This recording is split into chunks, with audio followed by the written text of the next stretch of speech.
Investors को जब भी बात करूं डेट की, वो समझते हैं तो बहुत ही कॉम्प्लिकेटेड एसेट क्लास है।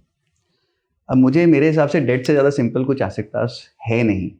एकदम सिंपल स्टेडी रिटर्न रहता है डेट का। इक्विटी है जहाँ वोलेटिलिटी रहती है, कभी आपको नेगेटिव रिटर्न आता है, कभी पॉजिटिव आता है, और इतने पैरामीटर्स होते हैं समझाने के लिए। अलग अलग कंपनी है, कौन सी कंपनी कैसा कर रही है, कौन सा सेक्टर है। डेट में बहुत ही सिंपल है, बहुत कम वेरिएबल्स हैं, इकोनॉमिक साइकिल है, और कुछ भी नहीं है समझने के लिए। लेकिन अगर हम इन्वेस्टर्स को समझा न पाए कि डेट फंड्स किस लिए होते हैं, क्यों होते हैं, तो कहीं ना कहीं ये हमारी कमी है।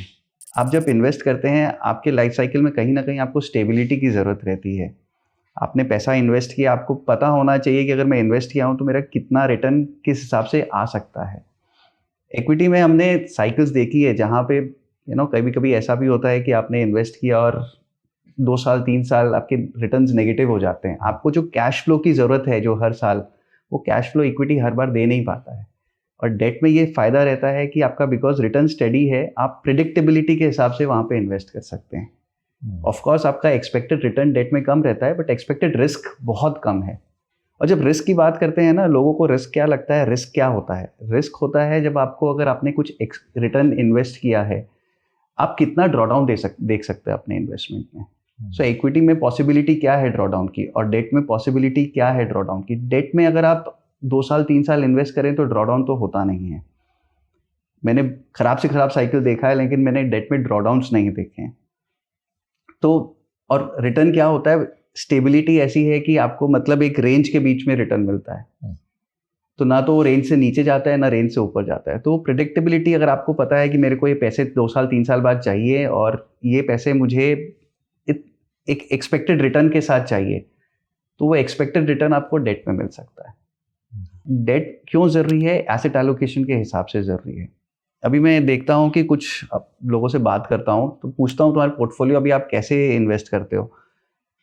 मेरे जो दोस्त हैं या इन्वेस्टर्स हैं, जनरली उनका ये फीडबैक रहता है कि मैं तो 100% अपनी सैलरी इक्विटी में डाल देता हूँ। मैं बोला कुछ तो एसेट एलोकेशन करते होगे? बोले नहीं, एसेट एलोकेशन करने की क्यों ज़रूरत है? दिक्कत है, मेमोरीज इतनी शॉर्ट है लोगों की कि लोगों ने पास्ट ढंग से पढ़ा नहीं है, देखा नहीं है।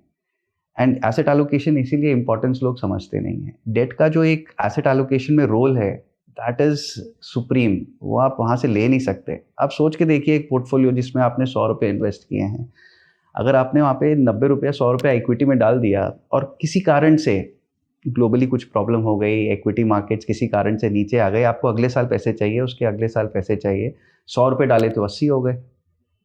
आपको चाहिए थे 100 के 120, पैसे 80 हो गए, आप क्या करें?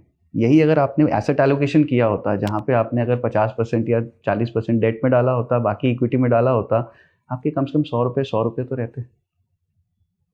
और जब साइकिल अच्छी होगी तो इक्विटी भी पैसा बना के देगा, डेट भी पैसा बना के देगा। तो एसेट एलोकेशन मेरे ख्याल से एक इम्पॉर्टेंट जगह है जहाँ पे data from a portfolio perspective has a very high value.